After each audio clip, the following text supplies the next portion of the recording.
Perkembangan situasi terkini jangkitan COVID-19 di negara Brunei Darussalam. Tidak ada kes baharu jangkitan COVID-19 dicatatkan hari ini. Dalam siaran akhbar Kementerian Kesihatan mengenai perkembangan situasi jangkitan COVID-19, satu kes aktif masih menerima rawatan di Pusat Pengasingan Kebangsaan. Jumlah keseluruhan jangkitan ialah 145 dengan kes yang sembuh seramai 141 orang. 391 orang sedang menjalani pengasingan diri mandatori pada masa ini dan 5,591 orang menamatkan pengasingan diri mandatori sejak Mac 2020.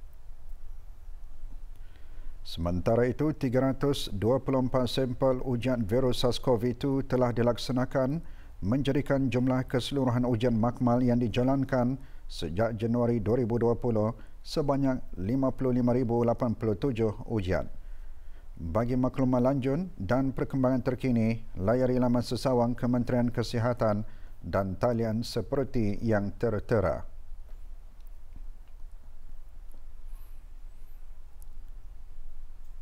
Sementara itu, Kementerian Kesihatan memaklumkan bagi orang ramai yang ingin mendapatkan ujian saringan SARS-CoV-2 swab, terutama sekali mereka yang ingin membuat perjalanan ke luar negeri, hendaklah menjalani ujian saringan SARS-CoV-2 sekurang-kurangnya 3 hingga 5 hari sebelum tarikh penerbangan mereka tertakluk kepada syarat-syarat negara yang akan dituju.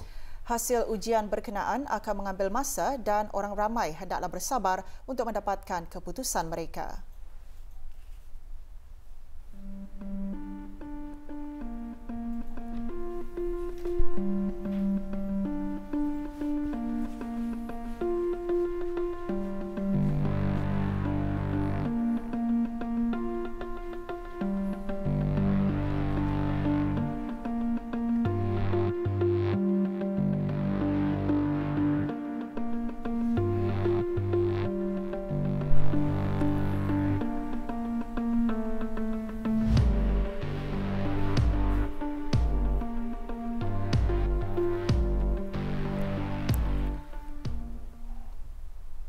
Sembilan puluh premis perniagaan telah diperiksa semasa operasi Merati. Dari jumlah tersebut, 7 buah premis perniagaan didapati tidak mematuhi arahan yang telah dikeluarkan oleh Kementerian Kesihatan. Premis terbabit telah dikenakan denda kompaun keseluruhan sebanyak RM3,000. Operasi Merati yang melibatkan para pegawai penguatkuasaan kesihatan dari Unit Penguatkuasaan Kesihatan Kementerian Kesihatan telah menjalankan beberapa sesi operasi Merati dari 7 September sehingga 13 September 2020 di premis-premis perniagaan di keempat-empat daerah. Kawasan-kawasan di daerah Brunei Muara melibatkan kawasan Rimba, Sengkurung, Serusup, Lambak, Pengkalan Gadong dan Masjid Salam Bigar. Manakala di daerah Belait, operasi dijalankan di Pekan Belait dan Masjid Lorong 3 Seria. Di daerah Tutong, di Kampung Kupang, Kampung Lamunin dan Kampung Telisai, dan di daerah Temburong, operasi dikendalikan di Pekan Bangar dan Kampung Ratai. Antara kesalahan-kesalahan yang dikenakan denda kompaun adalah tidak memakai sungkup muka bagi pengendali dan penyedia makanan dan tukang gunting rambut serta establishmen kecantikan dan kesihatan, tiada pemeriksaan suhu badan dan tidak menggunakan kod QR BruHealth. Kementerian Kesihatan sekali lagi ingin menekankan dan mengingatkan orang ramai, terutama sekali bagi para pengurus dan kaki tangan premis-premis perniagaan untuk mematuhi arahan-arahan yang telah dikeluarkan oleh Kementerian Kesihatan dan agensi-agensi kerajaan lainnya. Terutama sekali memastikan pengendali, penyelia makanan dan kaki tangan mereka memakai sungkup muka. Mereka juga perlu melaksanakan tanggungjawab sosial masing-masing dan membudayakan langkah-langkah pencegahan penularan COVID-19 di premis perniagaan masing-masing. Kementerian Kesihatan juga ingin mengingatkan kepada orang ramai, terutama sekali kepada para jemaah yang berada di kawasan premis masjid, surau dan balai-balai ibadat untuk memakai sungkup muka dan mematuhi garis panduan yang telah dikeluarkan oleh pihak kerajaan. Pengurus premis juga dikehendaki untuk mendapatkan kod QR BruHealth yang khusus bagi premis-premis mereka dan mencetak kod QR dan dilekatkan di kawasan yang mudah diimbas oleh pelanggan.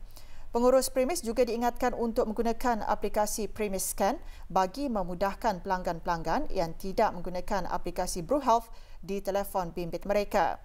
Selain dari itu, mereka juga perlu mengamalkan langkah-langkah kebersihan di dalam premis perniagaan dan terutama sekali bagi premis makanan, diingatkan untuk mengikut garis panduan yang dikeluarkan oleh pihak kerajaan jika menyediakan makanan secara bufet.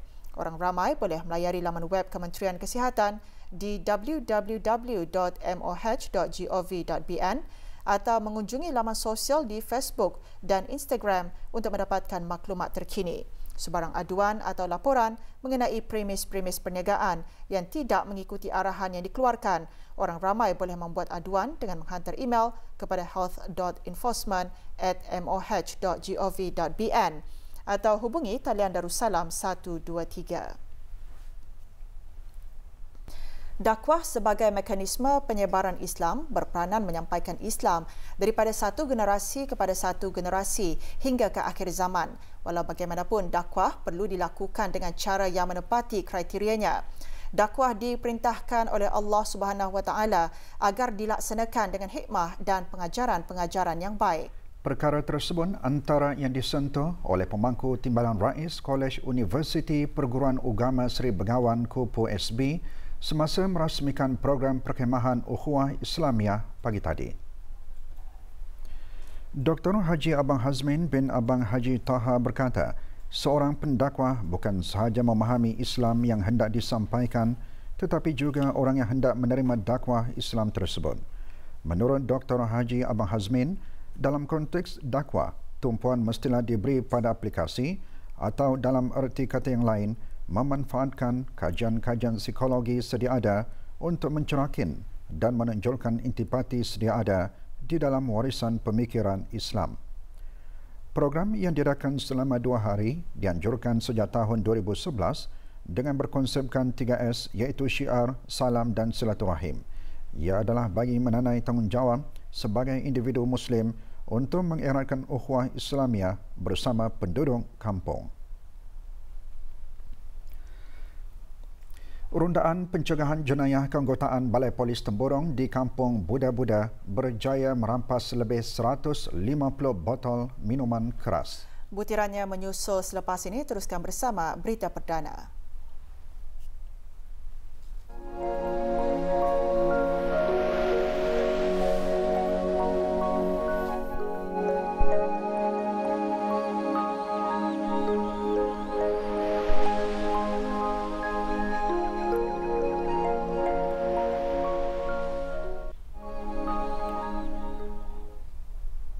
Sebanyak 156 botol minuman keras berjaya dirampas hasil rondaan pencegahan jenayah oleh keanggotaan Balai Polis Temburong di kawasan Kampung Buda-Buda, daerah Temburong semalam.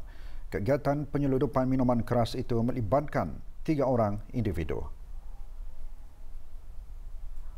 Sebanyak 156 botol minuman keras jenama level 5 ditemukan semasa rondaan pencegahan jenayah yang dilakukan oleh anggota Balai Polis Temburong di kawasan Kampung Buda-Buda, daerah Temburong. Rondaan yang dijalankan pada 14 September 2020 sekitar jam 11.50 malam di kawasan penurunan perahu di Kampung Buda-Buda telah mendapati sebuah kenderaan yang mencurigakan. Pihak polis segera mengambil tindakan dengan menghampiri kenderaan tersebut dan mendapati sejumlah bungkusan hitam yang dipercayai barangan tegahan. Pasukan Polis Diraja Brunei melalui daerah Polis Temburong akan sentiasa meningkatkan lagi rondaan pencegahan jenayah dalam halat tuju pembentarasan dan pengesanan terhadap sebarang aktiviti-aktiviti yang negatif yang melanggar perundangan di negara ini. Pelbagai maklumat kini boleh disalurkan dengan lebih mudah dan cepat melalui media sosial dan internet. Kemudahan yang ada itu dimanfaatkan sebaiknya oleh seorang anak tempatan untuk meneruskan minatnya dalam bidang kewartawanan dengan menjalankan perusahaan melalui platform Instagram dan laman sesawang eksklusif.bn. Kini ia sumber rezeki dan mata pencarian untuk menyara keluarga. Kru RTB Mojo mengongsikan laporannya.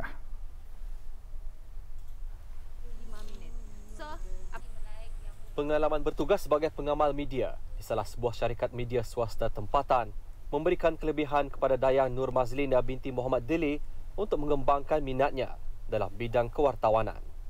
Meskipun tidak lagi berkhidmat dengan syarikat berkenaan, Dayang Nur Mazlina tekad meneruskan impiannya untuk menyalurkan maklumat kepada masyarakat melalui media sosial sehingga tertubuhnya eksklusif.bn. Bila sudah mengetahui kisah-kisah masyarakat, mengenal masyarakat dan cerita-cerita terkini, itu yang membuatkan kami macam suka kuih macam cerita macam mana. Lepas itu orang untuk menyampaikan maklumat atau indah sampai berhenti cuma itu saja. So why not aku teruskan saja menerusi adalah eksklusif.bn. Biarpun baru ditubuhkan tahun lalu, namun akaun eksklusif.bn sudah mempunyai ramai followers. Kandungan maklumat yang menarik dan berinformatif yang dimuatkan dalam akaun tersebut membuatkan Dayang Nur Mazlina dikenali dan segelintir masyarakat ada ingin mendapatkan khidmatnya bagi liputan sesebuah majlis atau acara. Sebagai seorang suri rumah tangga, ia juga bukan penghalang baginya untuk menjalankan perusahaan. Alhamdulillah, saya mempunyai suami yang hebatnya orang. Ialah yang selalu mendorong aku lah membuat semua ni. Katanya, apa yang kau minatnya, teruskannya. Cuma itulah. So, kalau kalau aku feel down ke, feel sedih apa, merasa membuat tugasan ni, katanya jangan, atunya minat sudahnya. So teruskan saja dalam bidang media ni. Yang menariknya menjadi ahli media ni, kami ni sentiasa peka terhadap sekeliling masyarakat. Lepas tu tempat-tempat yang menjadi adalah orang kunjungan orang ramai. Lepas tu artis, cerita-cerita artis kita ni, bukan saja orang luar saja, orang kita ni pun mesti juta ni mesti tahu. And then banyak lagi kuis, tips apa yang macam orang yang akan disampaikan atau yang kami mau salurkan kepada orang ramai. Untuk menjadi seorang yang berjaya, seseorang perlu berusaha dan sentiasa berfikiran positif sehingga mencapai apa yang diidamkan. Menurutnya, dengan berbekalkan pengalaman serta minat yang mendalam, apapun cabaran akan dapat diharunginya dengan mudah. Alhamdulillah, walaupun orang baru 1 tahun wujudnya eksklusif.bn ni, kami telah diberi kepercayaan sama-sama bekerjasama dan membuat kolaborasi bersama Malam Minggu Pusat Belia MMPB, dan juga masa ni kami orang berkolaborasi bersama dengan NFABD, di mana kami membuat artikel tim-tim ataupun pasukan Brunei yang mengikuti Brunei Super League. Usaha belia tempatan ini wajar menjadi contoh kepada belia di luar sana. Percaya diri sendiri dan jangan pernah jemu berusaha untuk memajukan diri sendiri sekaligus dapat membangunkan negara. Laporan Aziz Ahmad untuk Berita RTB. Industri berkaitan pelancongan terus menyesuaikan diri dengan tren pelancongan ketika pandemik wabak COVID-19. Beberapa buah agensi pelancongan di negara ini mengambil inisiatif dengan menyusun strategi pelancongan domestik melalui pendekatan baharu untuk menarik para pelancong tempatan menerusi pakej-pakej yang sebelum ini lebih diminati oleh para pelancong luar negara. Ikuti laporannya bersama Hajah Sahrinah Haji Abdul Ghani. COVID-19 memberi impak kepada industri pelancongan termasuk di negara ini, namun industri pelancongan masih terus berkembang dengan adanya pelancong tempatan menerusi aktiviti beli belah, pengembaraan, sukan dan penginapan. Ketika ini, agensi-agensi pelancongan tempatan giat memperkenalkan pakej-pakej pelancongan domestik menerusi pelbagai aktiviti termasuk menikmati keindahan alam semula jadi sepanjang Sungai Brunei dan daerah-daerah lain.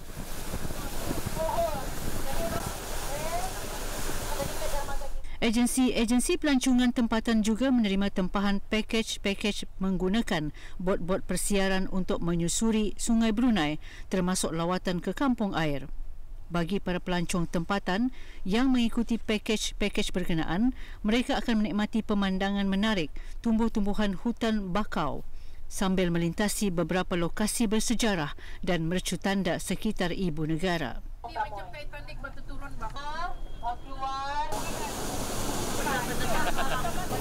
Tempahan pakej-pakej tersebut mendapat sambutan menggalakkan daripada orang ramai pada setiap hujung minggu. Semasa musim cuti penggal persekolahan ketika ini, jumlah tempahan dilaporkan meningkat. Pengalaman berkunjung ke rumah-rumah penduduk kampung air sambil menikmati kuih-muih Melayu Brunei dan mengenali cara hidup penduduk kampung juga antara tarikan kepada para pelancong tempatan sendiri. Baguslah aktiviti macam ni kan. So Ketani dapat mengenali negara Brunei Darussalam. Jadinya Ketani dapat jualah mengembangkan industri pelancongan dalam negara. Macam Ketani mengenali kampung air, Ketani dapat melihat pulau-pulau yang macam Ketani indah dan mengetahui lah. Dengan adanya mengikuti aktiviti ini, kami dapat melihat kampung-kampung air serta mengetahui kuih-muih orang Brunei. Sementara itu, seperti kelaziman setiap cuti penggal persekolahan, Dewan Bahasa dan Pustaka di seluruh negara menyusun pelbagai program atau aktiviti bagi mengisi masa lapang kanak-kanak. Pagi tadi, kru RTB meninjau aktiviti yang diadakan di Perpustakaan Dewan Bahasa dan Pustaka di Bandar Seri Begawan. Tinjauan mendapati ahli muda-mudi dan kanak-kanak Dewan Bahasa dan Pustaka didedahkan dengan aktiviti menulis cerpen dan kraft tangan. Aktiviti tersebut membantu para ahli untuk menjadi lebih kreatif dan mengekspresikan kemahiran masing-masing. Ia juga boleh menjadikan hobi baharu kepada mereka.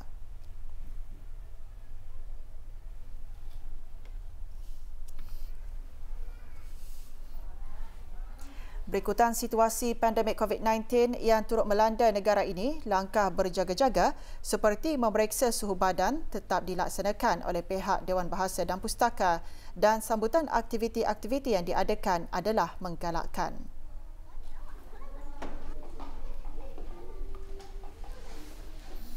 Alhamdulillah, walaupun masa COVID ini aktiviti-aktivitiannya, sambutan kami alhamdulillah menggalakkan dan ramai juga. Okay? Bukan saja di bandar tapi di cawangan-cawangan juga ramai. Untuk bagi ibu bapa yang mengantar kemari, untuk memaklumkan mereka yang dorang ini kami mengadakan aktiviti ini ada mengikuti SOP yang kena tentukan seperti screening suhu badan dan menyediakan hand sanitizer untuk mereka yang mengikuti aktiviti ini. Dan kami mengadakan aktiviti ini berjadual supaya aktiviti itu tidak berapa crowded lah. Universiti Islam Sultan Sharif Ali UNISA menawarkan kursus upskilling dan reskilling bengkel asas kunci kira-kira kepada kaki tangan kerajaan dan swasta serta orang ramai yang berminat untuk mempertingkatkan dan menaik taraf profesionalisme jawatan masing-masing. Kursus tersebut akan diadakan selama 2 hari mulai 21 September 2020 dari pukul 8 pagi hingga 4.30 petang di kampus UNISA. Bayaran yuran bagi mengikuti bengkel ialah RM200 bagi setiap seorang. Tarikh tutup pendaftaran adalah pada hari Khamis 17 September 2020. Maklumat lanjut hubungi Pusat Kepimpinan dan Pembelajaran Sepanjang Haian di talian 246-2000, sambungan 202 atau 204 atau email c4l@unisa.edu.bn. Sebuah syarikat dan 3 orang individu dikenakan kompaun setelah didapati melakukan kesalahan di bawah Akta Kesalahan-Kesalahan Kecil Penggal 30 iaitu membuang sampah barang binaan dan pontong rokok di kawasan Batu Bersurat Gadong dan Bandar Seri Begawan. Syarikat Ribah Enterprise dikenakan denda RM500, manakala 3 orang individu warga asing iaitu 2 warga Bangladesh dan seorang warga India masing-masing dikenakan denda RM100. Syarikat dan individu-individu berkenaan dikendaki membayar kompaun dalam tempoh 7 hari. Kegagalan berbuat demikian boleh mengakibatkan kes berkenaan dihadapkan ke mahkamah. Bagi kesalahan pertama boleh membawa hukuman denda RM1,000, manakala kesalahan kedua dan seterusnya boleh didenda RM3,000 dan penjara tidak lebih 3 bulan. Kerja-kerja pembaikan paip air utama berukuran 700 mm di Jalan Utama Mentiri, Jalan Kebangsaan berdepanan dengan bangunan Dewan Majlis disambung semula. Sebelumnya, kerja-kerja pembaikan tersebut telah dijalankan pada 10 September lalu dan paip berkenaan kembali bocor berikutan pergerakan tanah berdekatan.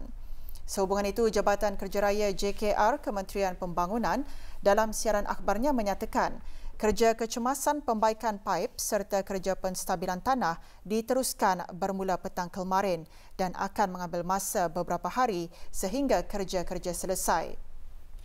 Kawasan-kawasan yang akan terjejas, Kampung Sungai Akar, Pusat Dakwah Islamiah, kawasan diplomatik dan sekitarnya. JKR dalam pada itu memberi jaminan kepada orang ramai bahawa setiap langkah telah diambil untuk melaksanakan pembekalan air kembali seperti biasa secepat mungkin. Bagi pembekalan air bersih melalui lori tangki, boleh menghubungi talian Darussalam 123. Pusat pendermaan darah masih memerlukan semua jenis darah, terutama sekali jenis A, bagi kegunaan pemindahan darah pesakit-pesakit, terutama sekali bagi pesakit thalassemia dan pesakit yang akan menjalani pembedahan. Sehubungan itu, Kementerian Kesihatan melalui Pusat Pendermaan Darah, Jabatan Perkhidmatan Makmal akan mengadakan kempen derma darah di minggu ke-3 bulan September 2020. Kempen pada hari Khamis 17 September 2020 akan diadakan di kawasan Concourse Institut Sains Kesihatan Pengiran Anak Puteri Rashidah Sedatul Bolkiah, Universiti Brunei Darussalam bermula pukul 10 pagi hingga 2 petang. Sementara itu, pada hari Sabtu 19 September 2020, kempen akan diadakan di Dewan Belalong, Daerah Temburong bermula pukul 9 pagi hingga 12 tengah hari. Orang ramai yang ingin menderma darah diingatkan untuk mengimbas kod QR dan mengamalkan penjarakan sosial di tempat-tempat kempen diadakan. Maklumat lanjut, hubungi Pusat Pendermaan Darah di talian 224-2424 sambungan 5745 atau 6001 atau email ke bloodbank@moh.gov.bn atau ikuti Instagram dan Facebook @bloodbank.repas. Pasukan Polis Diraja Brunei akan mengadakan latihan tembak menggunakan peluru hidung di Kompleks Padang Tembak Pasukan Polis Diraja Brunei, Jalan Muara. Latihan akan diadakan pada hari Isnin dan Selasa depan bermula pukul 7 pagi hingga 5 petang. Semasa latihan tersebut, orang ramai yang tinggal di kawasan sekitar dan berdekatan dinasihatkan supaya tidak merasa cemas.